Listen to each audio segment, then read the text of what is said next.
Good morning students. हम कर रहे थे आपके unit 6 general principle and processes of isolation of elements. तो हमने तीनों मेथड्स कर लिए थे, हमारा फोर्थ मेथड बचा हुआ है। फोर्थ मेथड क्या था हमारा? Refining of metals.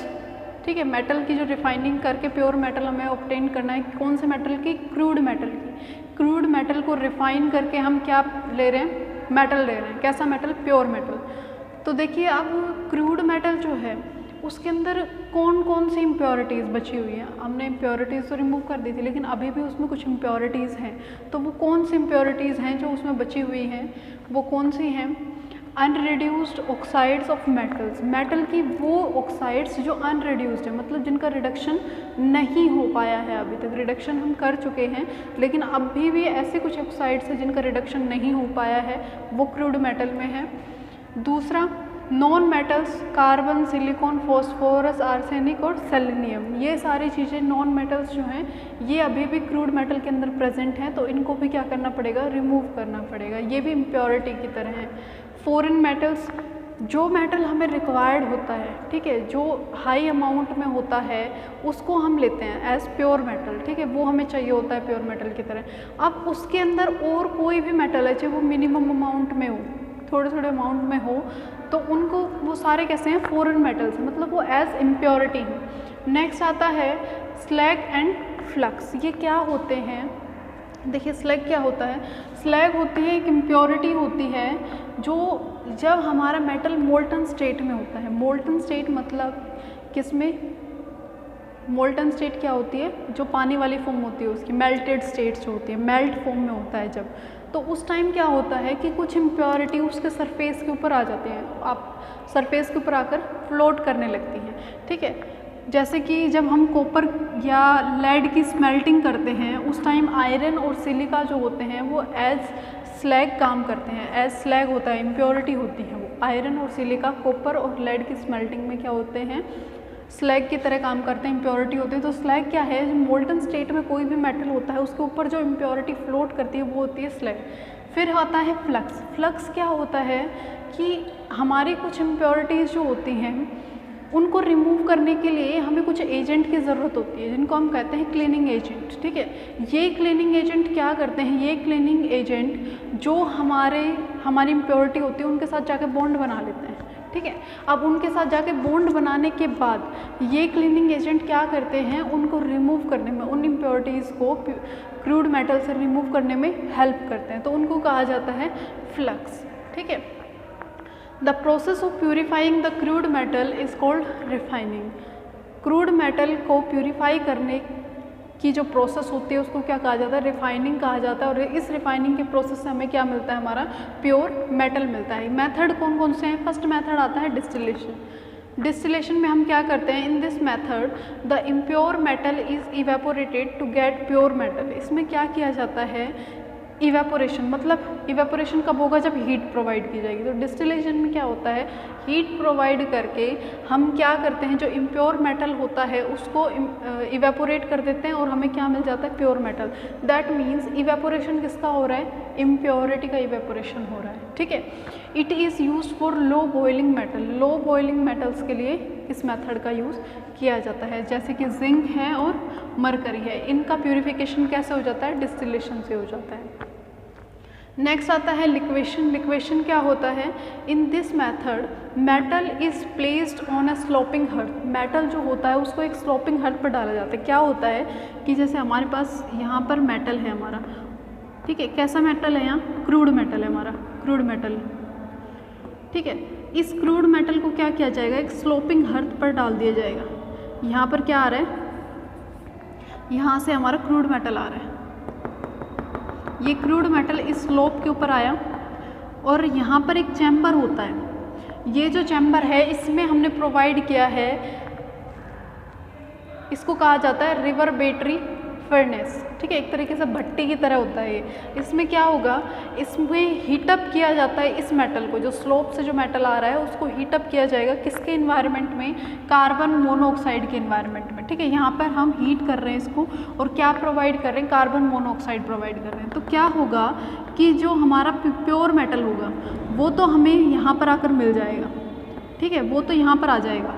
वो मोल्टन स्टेट में कन्वर्ट हो जाएगा और फिर कहाँ पर आ जाएगा, यहाँ पर इस बीकर के अंदर कलेक्ट हो जाएगा। और जो इम्प्योरिटी होगी वो मोल्टन स्टेट में नहीं आएगी और वो कहाँ रह जाएगी, इस स्लोप के ऊपर ही रह जाएगी।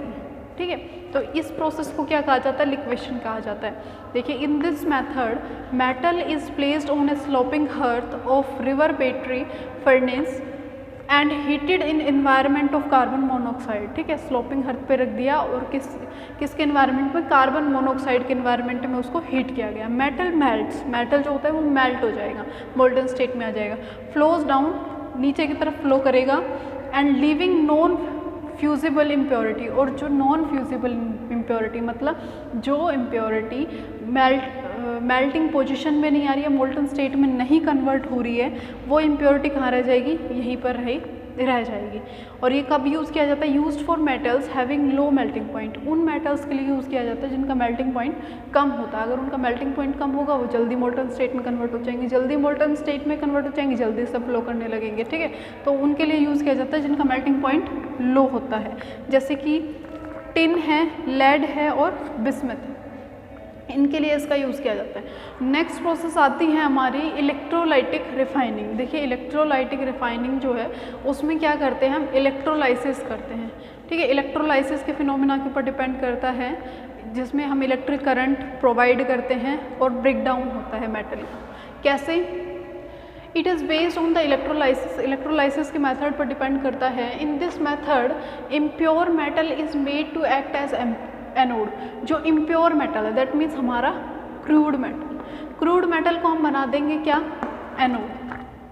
ठीक है, एनोड हमने उसको बना दिया, फिर क्या होगा, strip of same metal is used as cathode. फिर जो प्योर मेटल है, ठीक है, जो देखो यहाँ पे हमारे पास क्या है, क्रूड मेटल। अब हमें ये तो पता है कि इस क्रूड मेटल से हमें ये वाला मेटल निकालना और ये प्योर होना चाहिए, तो हम वैसा ही प्योर मेटल लेके एक और उसके क्या बना देंगे, कैथोड बना देंगे।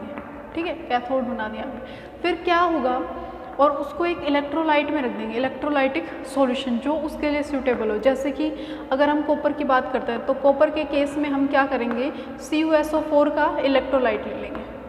ठीक है, तो एक सूटेबल इलेक्ट्रोलाइट लेंगे। On passing current metal ion from electrolyte are deposited at the cathode. तो क्या होगा, जब हम इसको करंट देंगे, ठीक है, जब हम करंट पास करेंगे तो इस इलेक्ट्रोलाइट के अंदर जो मेटल होगा, CuSO4 लिया, ठीक है, तो यहाँ पे मेटल क्या है, कॉपर है। ये क्या करेगा कि ये मेटल जो प्योर मेटल है वो जाकर कैथोड के ऊपर कंबाइन होना शुरू हो जाएगा। ठीक है, कैथोड पर कंबाइन होना शुरू हो गया इन the form of pure metal, pure metal की फॉर्म में। फिर क्या होगा, while equivalent amount of metal dissolve from the anode into the electrolyte. फिर क्या होगा, यहाँ पे हमारे पास क्या था, क्रूड मेटल, क्रूड मेटल में भी कॉपर का अमाउंट है। ठीक है, और क्या है, इम्प्योरिटी है, तो यहाँ से ये डिजोल्व होना शुरू हो जाएगा। ठीक है, डिजोल्व होना शुरू हो जाएगा और इस डिजोल्व होने में क्या होगा, जो एनोड मड होगा, मतलब जो इम्प्योरिटी होगी वो तो नीचे सेटल डाउन हो जाएगी, और जो मेटल होगा ना हमारा, ठीक है, वो कहाँ जाएगा, इसमें इलेक्ट्रोलाइट में आ जाएगा। इलेक्ट्रोलाइट में आ गया मेटल। अब यहाँ से क्या होगा, वही मेटल कहाँ पर डिपॉजिट होना शुरू हो जाएगा, कैथोड पर डिपॉजिट होना शुरू हो जाएगा। ठीक है, electrolyte in the form of metal ions, metal ions की फॉर्म में यहाँ पर डिजोल्व होना शुरू हो जाएगा। The impurities fall down below the anode as anode mud, और जो इम्प्योरिटी होगी वो एज एनोड मड डिपॉजिट हो जाएगी। अब देखिए हुआ क्या, फिर से देखते हैं क्या हुआ कि हमने क्रूड मेटल लिया और उसको हमने क्या बना दिया, एनोड बना दिया। ठीक है, क्रूड मेटल हमारा क्या है, एनोड है। क्रूड मेटल में हमारा क्या क्या है, हमारा प्योर मेटल है और हमारी इम्प्योरिटीज़ हैं। फिर हमने वही जो प्योर मेटल हमें चाहिए था, ठीक है, वैसा ही दूसरा प्योर मेटल लिया और उसका क्या बनाया, कैथोड बनाया। फिर हमने एक इलेक्ट्रोलाइट लिया, इलेक्ट्रोलाइट लेकर हमने क्या किया, जो इलेक्ट्रोलाइट में जो प्योर मेटल था वो आकर कैथोड पर डिपॉजिट होना शुरू हो जाएगा। कैथोड पर डिपॉजिट होगा, फिर क्या होगा, कैथोड पर डिपॉजिट होने से क्या होगा, आयंस का ट्रांसफ़र, जो इलेक्ट्रॉन का ट्रांसफ़र है, इलेक्ट्रॉन का ट्रांसफ़र होना शुरू हो जाएगा यहाँ से यहाँ। इलेक्ट्रॉन के ट्रांसफ़र से क्या होगा, ये डिज़ोल्व होनी शुरू हो जाएगा। ये एनोड वाला जो एरिया है, क्रूड मेटल जो होगा हमारा, वो डिज़ोल्व होना शुरू हो जाएगा और डिज़ोल्व होकर क्या करेगा, जो इम्प्योरिटी है वो तो नीचे सेटल डाउन हो जाएगी और जो हमारा क्या है, मेटल है, वो आयंस की फॉर्म में ठीक है, मेटल जो है मेटल आयंस की फॉर्म में कहाँ आ जाएगा, इलेक्ट्रोलाइट्स में आ जाएगा। इलेक्ट्रोलाइट से वो फिर कहाँ पे डिपॉजिट हो जाएगा, कैथोड से। इस तरीके से हमें हमारा प्योर मेटल अलग मिल जाएगा और एनोड मड जिसमें इम्प्योरिटी थी वो अलग हो जाएगा। तो ये मेथड होता है इलेक्ट्रोलाइसिस का। इसमें हम किस किस की इलेक्ट्रोलाइसिस हो सकती है, कॉपर की हो सकती है और जिंक के लिए इसको यूज़ किया जाता है। इसमें क्या होगा, कैथोड पर क्या रिएक्शन होगी, copper 2 plus 2 electron tends to copper. क्या होगा कि कॉपर जो था यहाँ पे हमारे पास क्या होगा, Cu2+ था, यहाँ से क्या हुआ 2 इलेक्ट्रॉन कहाँ ट्रांसफ़र हो जाएंगे, इधर ट्रांसफ़र हो जाएंगे, ठीक है, और क्या बनाएंगे, कॉपर है।